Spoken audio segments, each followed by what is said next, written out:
നമുക്ക് ഇഷ്ടമില്ലാതെ ഒരു എന്നുള്ള ഫീലൊന്നും നമ്മൾ പേഷ്യൻ്റ് കെയർ കൊടുക്കാൻ പറ്റില്ല.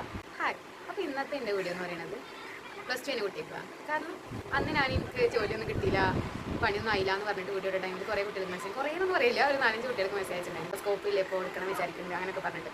അപ്പോൾ അവരോടൊക്കെ പറയണം എന്താ വെച്ചാൽ, എനിക്ക് ഇഷ്ടമുണ്ടെങ്കിൽ നിങ്ങൾ എടുത്തോ. സ്കോപ്പൊക്കെ ഒരു ഭാഗ്യമാണ്, ഇപ്പോഴത്തെ ഒരു ടൈമല്ലേ, അത് സാലറി കുട്ടിയോണ്ടൊക്കെ ആവും, അത് കഴിഞ്ഞാൽ ചിലപ്പോൾ റെഡി ആവുമായിരിക്കും. പക്ഷേ നിങ്ങൾക്ക് ഇഷ്ടമില്ല എന്നുണ്ടെങ്കിൽ നിങ്ങൾ ഒരിക്കലും എടുക്കരുത്.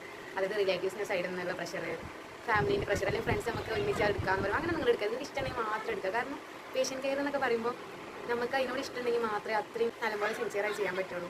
അത് നഴ്സിംഗ് എന്ന് പറയുമ്പോൾ പല കെയർ നമ്മൾ കൊടുക്കേണ്ടി വരും. നമുക്ക് ഇഷ്ടമില്ലാതെ ഒരു എന്നുള്ള ഫീലൊന്നും നമ്മൾ പേഷ്യൻ്റ് കെയർ കൊടുക്കാൻ പറ്റില്ല. പേഷ്യൻ്റ് കമ്മ്യൂണിക്കേഷനൊക്കെ മെയിനാണ്. നിങ്ങൾക്ക് ഇഷ്ടമുണ്ടായിട്ടും നിങ്ങൾ ഫാമിലിയോ ഫ്രണ്ട്സോ റിലേറ്റീവ്സോ ആണെങ്കിൽ തളർത്തണം, നിങ്ങൾ തളരരുത്. കാരണം എന്നോട് ഞാൻ എടുക്കുന്ന ടൈമിൽ എൻ്റെ മാം വിളിച്ചിട്ട് മാനോട് പറഞ്ഞു, എന്തിനാ നഴ്സിങ്ങിനൊക്കെ വിടുന്നത്, കല്യാണമൊന്നും കിട്ടില്ല. ഇപ്പോൾ എൻ്റെ ഫാമിലിത്തെ റിലേറ്റീവ്സ് തന്നെ ചിലവരൊക്കെ ഇങ്ങനെ ബാഡ് ചെയ്യുന്നു. പക്ഷേ ഇപ്പോഴൊക്കെ ഒരു നന്നായി അത് പഠിച്ചതെന്ന് പറയുന്നവരുണ്ട്. സ്കോപ്പ് എന്നൊക്കെ പറയുന്നത് അതൊക്കെ ഓരോ ലെക്കാണ്. അതായത് എനിക്ക് ഭാഗ്യമാണെങ്കിൽ എനിക്ക് കിട്ടും, ഞാൻ ട്രൈ ചെയ്യുന്നതിനനുസരിച്ച് ഇരിക്കും, എൻ്റെ എഫേർട്ടിനനുസരിച്ച് കിട്ടും എൻ്റെ റിസൾട്ട്. എങ്ങനെ എഫേർട്ട് കിട്ടുന്ന ജോബ് കിട്ടാൻ അതിനനുസരിച്ചല്ലേ എനിക്ക് റിസൾട്ട് ഉണ്ടാവുക. അല്ലാതെ ആരും അത് ഏത് ജോബായാലും സ്കോപ്പ് ഉണ്ട് പറഞ്ഞിട്ട് പോയിട്ട് പിന്നെ കിട്ടണമെന്നൊന്നുമില്ല. അതൊക്കെ ഒരു ഭാഗ്യമാണ്, നമ്മൾ ട്രൈ ചെയ്യുന്നതിനനുസരിച്ച്